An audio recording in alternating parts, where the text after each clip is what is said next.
Hello, good morning বন্ধুরা। তো আজকে কী বার? বৃহস্পতিবার। আজকে সকালে বাজারে গেছিলাম। আমাদের এখানে বৃহস্পতিবার আর রোববার দুদিন পুরো হাটের মতো বাজার বসে একদম।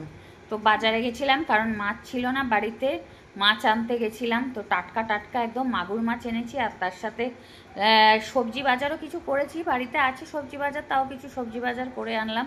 একদম টাটকা টাটকা লাল শাক পেয়েছি, লাল শাকটা। আর কালকে রাত্রে বৃষ্টি হয়েছে, শাকগুলো একদম টাটকা তাজা। এত ভালো লাগলো লাল শাকটা দেখে, আর না নিয়ে পারলাম না। দুয়াটি লাল শাক এনেছি, কারণ শাক তো জানোই ভাজলেই একটুখানি হয়ে যায়। তো দুয়াটি লাল শাক এনেছি। আর এই দেখো ধনে পাতা, ধনে পাতাটার এত সুন্দর গন্ধ, দারুণ গন্ধ। তো আমি বাজারে গেছিলাম, এসে দেখি ও উঠে পড়েছে।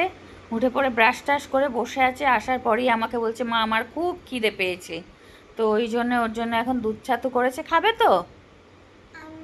হ্যাঁ, খেয়ে নাও। ও খুব ভালো, ও এইসব খায়, ও কিছু বলে না এইসব খাওয়া নিয়ে। ওর একটু ভাতটা খেতেই যা ভাল লাগে না, কিন্তু এইসব খেতে ওর কোনো আপত্তি নেই। তো সুন্দর ওর জন্য করে এনেছি, ওকে খাইয়ে নিই এবার। খাইয়ে তারপরে রান্নার দিকে যাবো। মাম্মা তোমার খাবার।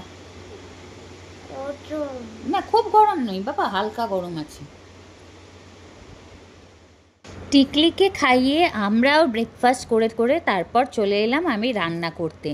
আজকে না জানো তো, একদম টাটকা টাটকা শিং মাছ এনেছিলাম, গোটা গোটা। শিং না মাগুর আমি ঠিক জানি না, মোট কথা ওই রকমই মাছ এনেছিলাম। তো একদম গোটা গোটা ছোট ছোট, একদম ছোট ছোট সাইজের, হাইব্রিড না। তো একদম টাটকা ছিল, জলে লাফাচ্ছিল। তো একদম মাছটা এনেছিলাম, খুব ভালো ছিল মাছটা, খেতে এত ভালো ছিল।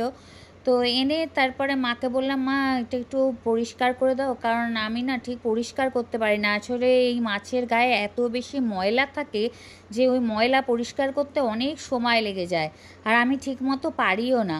তো ওই জন্যে মা মাছটা ভালো করে পরিষ্কার করে দিল ঘষে ঘষে। তারপর আমি মাছটা ভেজে নিলাম। ভেজে জানো তো, এই পেঁপেটা আনলাম মাছের তরকারিতে দেবো বলে, কিন্তু কাটার সময় দেখি পেঁপেটা না একটু পাকা পাকা মতো। খুব পাকা না, কিন্তু বাইরেটা একদম সবুজ ছিল, মানে এটা যে পাকা হবে একটুও সেটা বোঝাই যায়নি। তো যাই হোক, কী করব, আর তো আমার কাছে পেঁপে ছিল না, ওই পেঁপেটা দিয়েই করতে হলো। কারণ শিং বা মাগুর মাছের ঝোলে না একটু পেঁপে বা কাঁচকলা দিয়ে করলে টেস্টটা বেশ ভালো হয়। তো তারপর আর কি, পেঁপে আলু ভেজে নিয়ে একদম পাতলা ঝোল, জিরা বাটা আদা বাটা দিয়ে, একটু টমেটো দিয়ে, কাঁচা লঙ্কা দিয়ে একদম পাতলা পাতলা ঝোল করে নিয়েছিলাম। কারণ প্রচণ্ড গরম, এই গরমে না সত্যি কথা বলতে স্পাইসি খাবার খেতে একদমই ইচ্ছে করছে না। একদম পাতলা ঝোল হলে, মাছের পাতলা ঝোলই ভালো লাগছে। আর তাছাড়া ডালও করিনি, ওই জন্যে একটু মাছের ঝোলটা রেখেছিলাম। আর এদিকে শাকটা ভাজতে বসিয়ে দিয়েছিলাম, তোমাদের বললাম না শাক এনেছি, লাল শাক।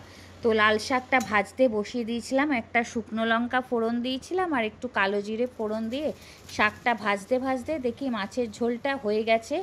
তো মাছের ঝোলটা এবার নামিয়ে ফেলবো, কারণ দেখো মায়ের বেশি সিদ্ধ হলে সব আলু বা পেঁপেগুলো সব গলে যাবে। আর শাকটা দেখো কতটা শাক দিয়েছিলাম, কইটুকুনি শাক হলো। তো চলো আজকের মতো ভিডিওটা এই পর্যন্তই থাক। তোমরাও ভালো থেকো, খুব শিগগিরই দেখা হবে একটা নতুন ভিডিওতে। টাটা।